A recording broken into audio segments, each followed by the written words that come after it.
नवरात्रि के 7वें दिन सप्तमी पूजी जाने वाली माता है मां कालरात्रि। अब हम इन्हें एक सरल भावपूर्ण स्टोरी के माध्यम से समझते हैं। बहुत समय पहले की बात है, जब संसार में चारों ओर अंधकार और भय छा गया था।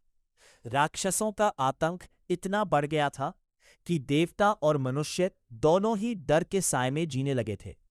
हर तरफ निराशा, डर और बेचैनी का माहौल था। ऐसा लग रहा था जैसे अंधकार ने पूरी दुनिया को अपने कब्जे में ले लिया हो।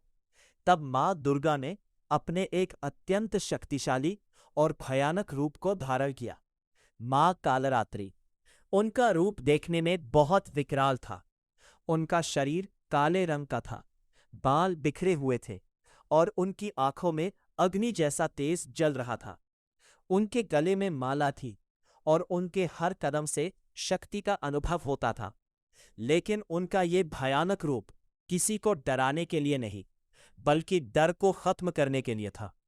मां कालरात्रि गधे वाहन पर सवार होकर प्रकट हुई।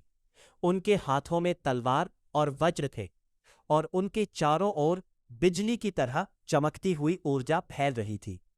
उनकी सांसों से अग्नि निकल रही थी, जिससे दुष्ट शक्तियां।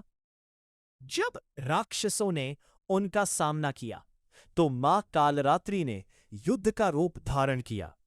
उन्होंने अपनी अद्भुत शक्ति से एक एक करके सभी दुष्टों का संहार कर दिया। उनके प्रचंड रूप के सामने कोई भी टिक नहीं पाया। धीरे धीरे अंधकार समाप्त होने लगा और संसार में फिर से प्रकाश फैल गया। जब सभी दुष्ट शक्तियां समाप्त हो गई तो चारों ओर शांति और सुकून लौट आया। देवता और मनुष्य सभी प्रसन्न हो गए। मां कालरात्रि ने अपने भक्तों को आशीर्वाद दिया और कहा, डरो मत, मैं हमेशा तुम्हारे साथ हूं।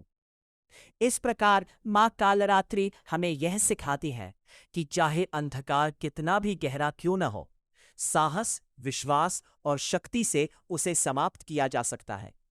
जो भी सच्चे मन से मां की पूजा करता है, उसके जीवन से भय, बाधाएं और नकारात्मक शक्तियां दूर हो जाती हैं।